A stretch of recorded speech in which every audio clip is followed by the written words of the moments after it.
Bon. Bonjour Paul, merci de participer à cet échange qui va nous permettre d'informer les lecteurs du blog dirigeants sur les solutions intéressantes pour financer leurs besoins de trésorerie. Alors peut-être une petite présentation. Est-ce que tu peux nous dire qui tu es puis qui est Mansa, la société que tu représentes? Super, merci, enchanté Laurent, merci beaucoup pour cet échange. Alors moi je m'appelle Paul et je suis Head of Growth chez Mansa. Ça veut simplement dire que je suis responsable de l'acquisition et de la gestion des indépendants, donc chef d'entreprise et freelance euh, sur notre site. Et avant ça, j'ai été moi-même chef d'entreprise. J'avais fondé une boîte qui s'appelle YouShoot qui permettait de réserver des bars. Donc tous ces sujets d'accès à la trésorerie, j'ai été un peu confronté aussi avant même de rejoindre Mansa. Et Mansa, c'est simple, on fait du crédit professionnel jusqu'à 10 000 euros pour les indépendants. Et donc, en fait, il y a une demande de prêt qui se fait en ligne en 10 minutes. Et ensuite, vous avez, si vous êtes éligible, vos 10 000 euros en moins de 24 heures sur votre compte. Donc, je suis ravi d'échanger euh, avec, avec toi à ce sujet. D'accord. Donc c'est ce qui nous intéressait en fait, c'est que tu connais aussi bien le besoin de trésorerie en tant que financeur qu'en tant que dirigeant. Tu as vécu ce type de problématique-là. Ouais, voilà, et on le voit enfin, avec tous nos clients actuels avec Mansa, que l'accès au financement pour de la trésorerie, c'est un sujet hyper important et qui Mhm. peut être compliqué, notamment si on va voir une banque traditionnelle. Enfin, c'est un peu le pitch de Mansa, hein. On a créé Mansa Mhm. pour justement, parce qu'aujourd'hui, c'est le parcours du combattant pour obtenir du financement simplement, facilement avec sa banque. Souvent, pour une banque, indépendant égale risqué, ou alors ça dépend de son conseiller, ça dépend de plein de critères dont il faut être conscient avant d'aller parler à un acteur qui pourrait financer cette trésorerie. Et on a créé justement ça pour aider les indépendants à se financer facilement. D'accord. Et alors c'est justement d'actualité parce qu'il y a en fait il y a une sorte de une boom pour les indépendants. C'est vraiment un statut qui intéresse de plus en plus d'entrepreneurs. Tu as quelques chiffres là-dessus Ouais, ouais, c'est les qui chiffres peuvent. qu'on ressort. Alors aujourd'hui, tu as 12% des actifs français, donc de ceux qui travaillent en France, qui sont des indépendants, donc à leur compte. Et en fait, c'est surtout que ça explose, le nombre de personnes qui se mettent à leur compte. Les stats, c'est le nombre de freelances en Europe a plus que doublé entre 2008 et 2014.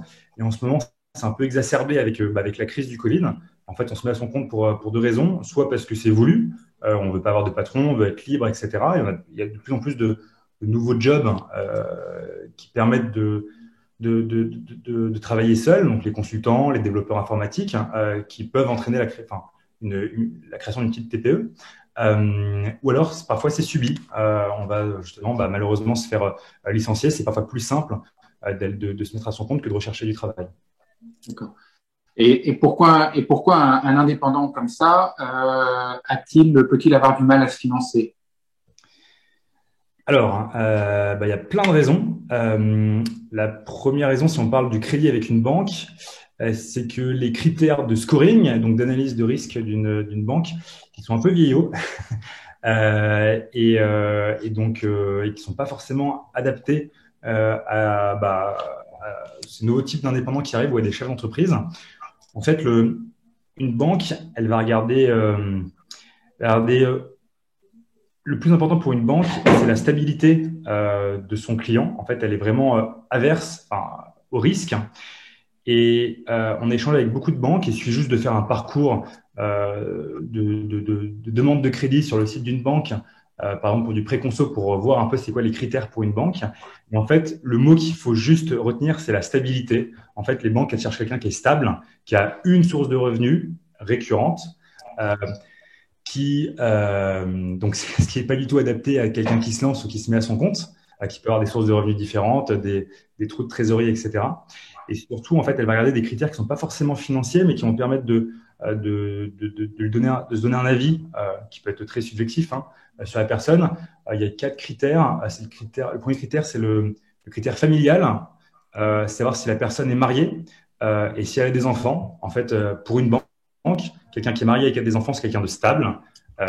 Qui est, voilà, donc c'est pas forcément, c'est pas forcément le cas aujourd'hui. Quand il y a de moins en moins de personnes qui se marient et ne pas avoir d'enfants, c'est aussi quelque chose qui qui est peut-être moins choquant que ça pouvait être il y a 20 ans ou il y a 30 ans quand justement, en fait, il y a le scoring des banques, c'est un peu, on va dire, structuré.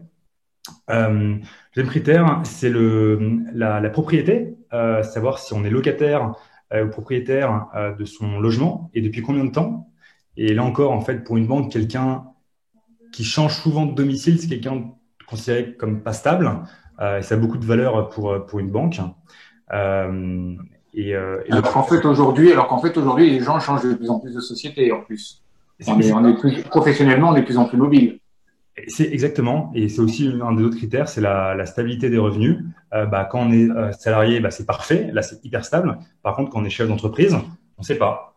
Il y a des sources de revenus qui peuvent fluctuer, il peut y avoir des trous de trésorerie, etc. Et donc, pour une banque, quelqu'un qui n'est pas en CDI, il est risqué.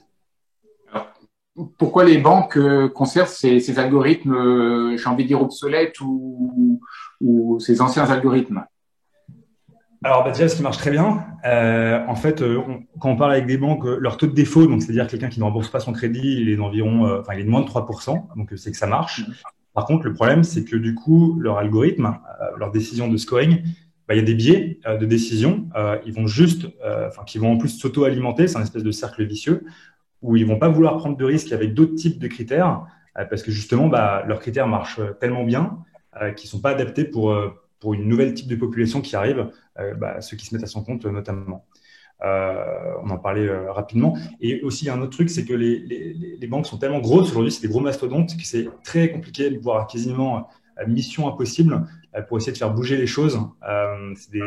C'est par exemple, ils ont des systèmes d'information informatique qui sont tellement anciens qu'en fait, il faudrait tout reprendre de zéro. Et ça, c'est quasiment impossible aujourd'hui. Et donc, en fait, globalement, c'est les indépendants qui subissent les conséquences j'ai envie de dire, auprès des banques, qui subissent ce décalage des banques. C'est bien ça? Ouais, tout à fait. Tout ce qu'on a dit, les nouvelles tendances de société et de travail, hein, il y a de plus en plus de créateurs d'entreprises, il y a de plus en plus de personnes qui se mettent à leur compte.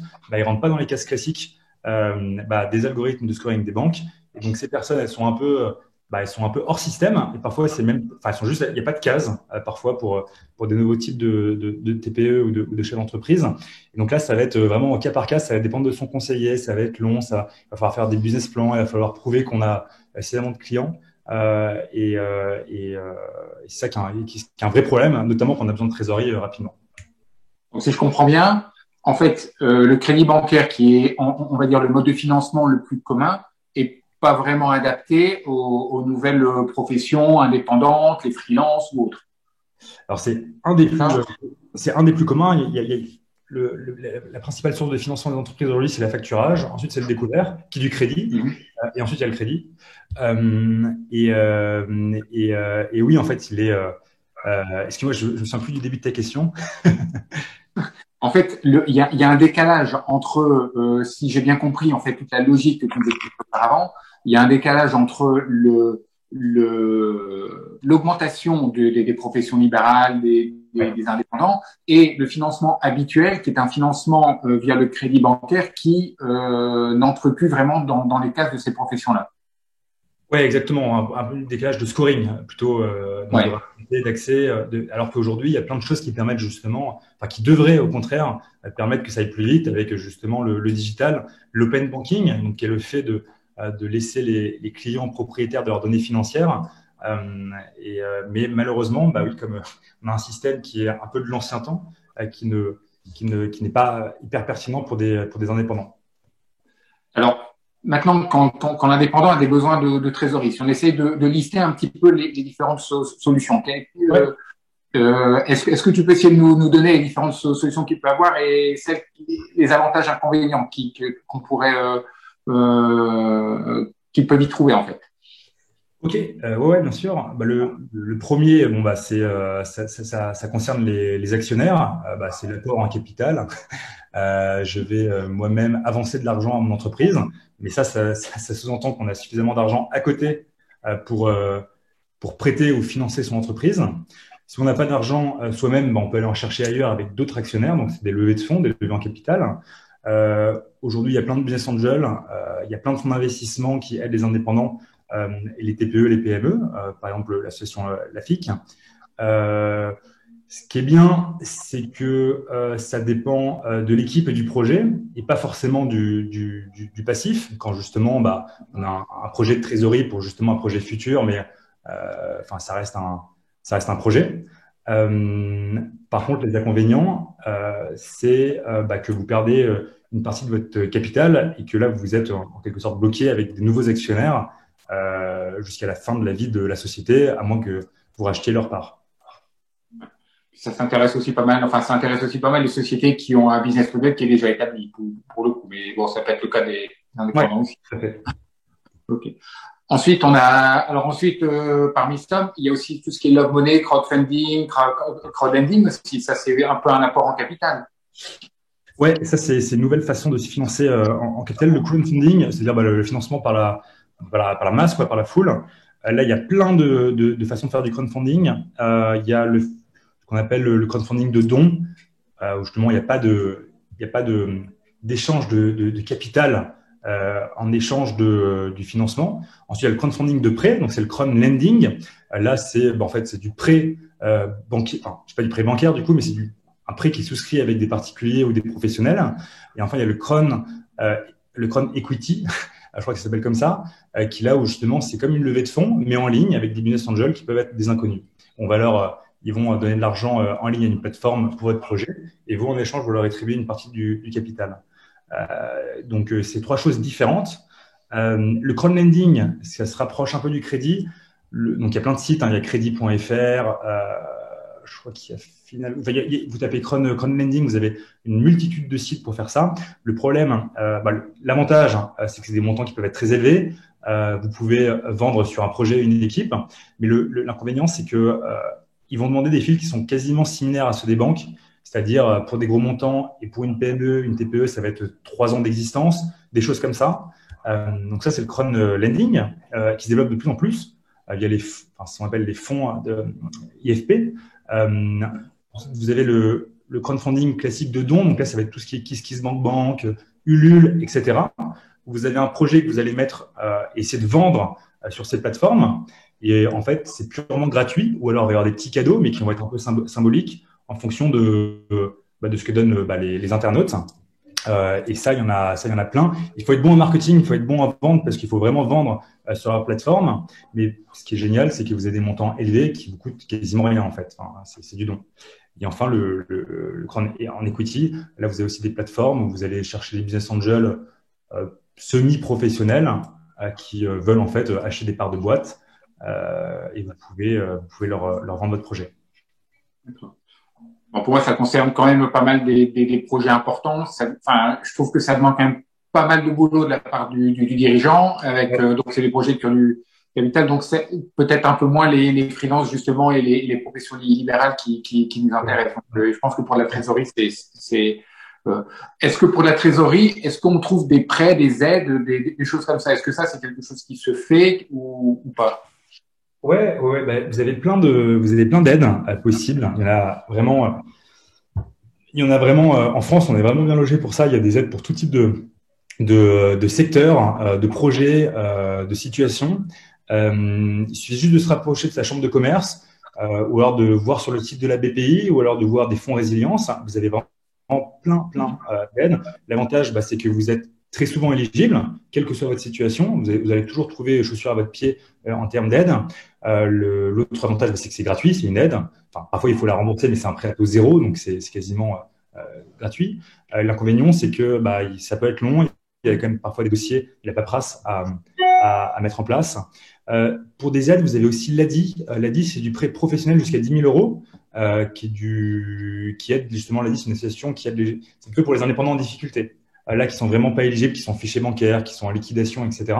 Et l'ADI, c'est une association qui aide un peu pour les personnes qui vraiment sont rejetées partout. D'accord. Et donc après la solution, on arrive sur les solutions bancaires pour le coup. C'est ça. Alors, il y a beaucoup d'indépendants aujourd'hui qui se financent avec du crédit conso parce que c'est simple, accessible. Vous avez des gros montants très facilement. Enfin, vous avez 5 000 euros, 10 000 euros, 30 000 euros avec une tête de crédit ou d'autres. L'avantage, c'est que c'est rapide, c'est en ligne, c'est élevé, c'est accessible quel que soit le statut de votre boîte, puisque c'est un crédit conso, donc pour vous et pas pour votre boîte, même si vous allez ensuite l'utiliser pour votre boîte pour de la trésor. L'inconvénient, c'est que c'est du crédit conso, c'est connoté négativement parce que c'est cher. Et pour certains types de crédit conso, notamment le crédit renouvelable, c'est très important de le rembourser rapidement si vous l'avez utilisé, car ça peut vraiment, les coûts peuvent exploser. Donc, faut vraiment le voir comme un financement ponctuel à rembourser très vite. Aujourd'hui, vous avez plein de startups qui se lancent sur le crédit conso. Donc, vous avez pour les microcrédits, donc là, on parle de 600 euros. Je pense pas que ce soit très intéressant pour les entreprises. Vous avez Finfrog. Pour les crédits conso plus élevés, vous avez tous les sites de banques comme CTLM, Franc Finance, etc., où vous avez des nouveaux acteurs comme Unité de Crédit qui proposent du crédit conso simplement.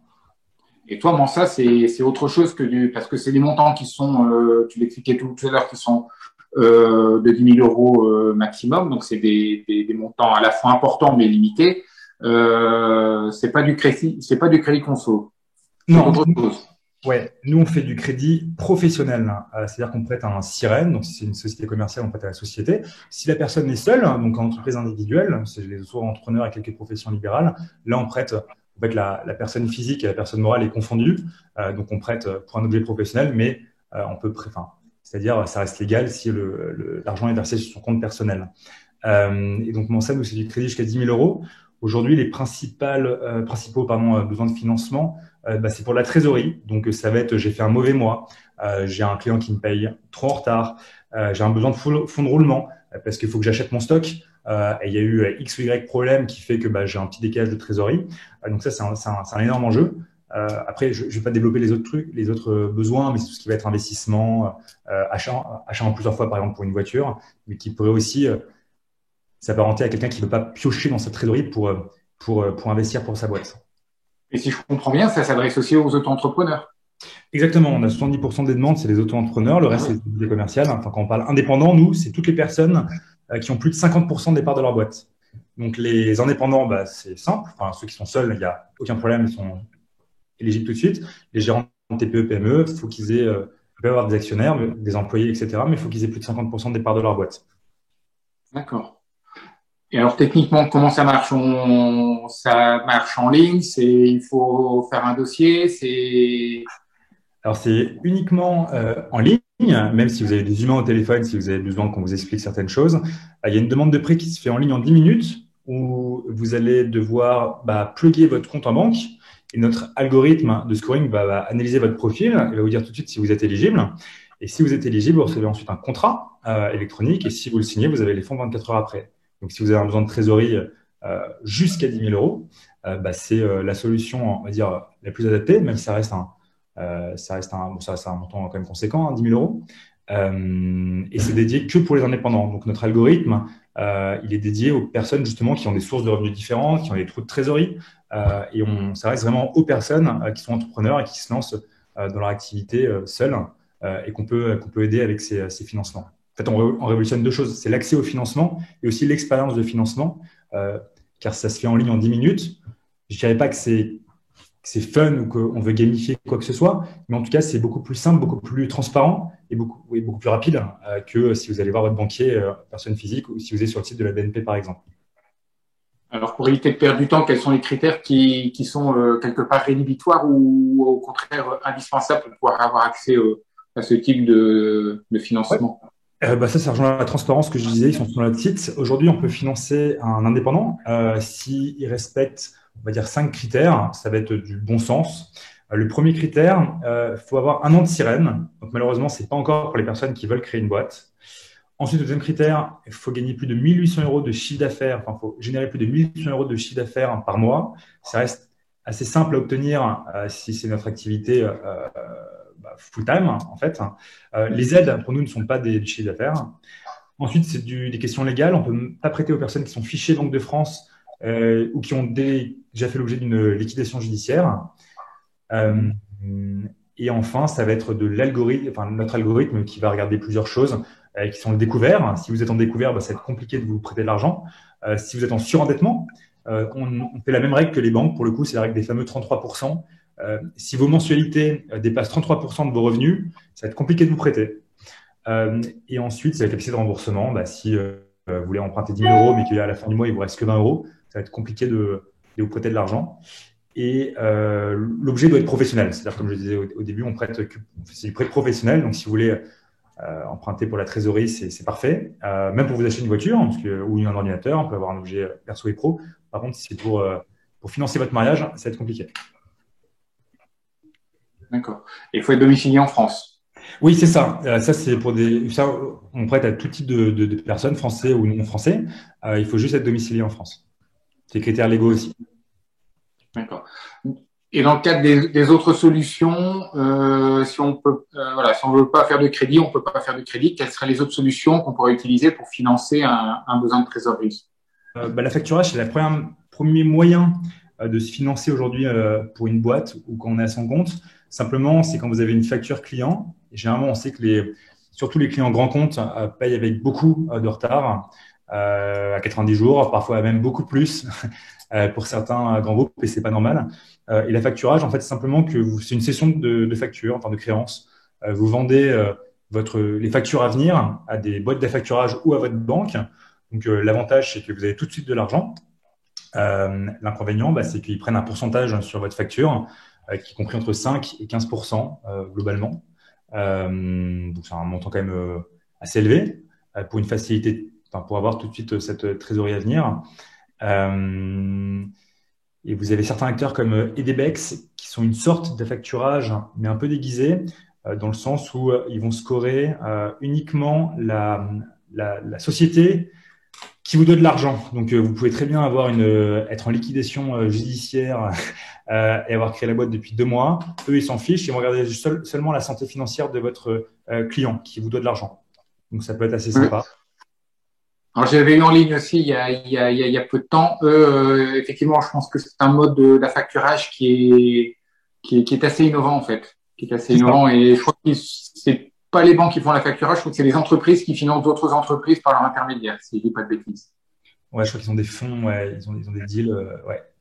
Et il y en a plein, hein. Il y a aussi Swan, S-O-A-N. Il y a plein de nouvelles manières assez nouvelles de se financer aujourd'hui, dont l'affacturage, dont le crédit, avec Mensa. Ok. Vous avez aussi d'autres choses, les prêts d'honneur, mais c'est un peu des aides. Et vous avez plein d'organismes aujourd'hui d'accompagnement d'entrepreneurs ou d'indépendants. La plus connue, c'est Initiative France. C'est des prêts en moyenne à 8 000 euros. Donc, c'est des prêts d'honneur, c'est des prêts à taux zéro. Ils vous accompagnent, ils vous aident. Ça peut vous aider aussi dans vos négociations avec vos banques. Réseau Entreprendre, c'est des prêts plus élevés, peut-être pour des plus grosses PME, pas trop pour des indépendants, quoique ils peuvent aussi vous accompagner.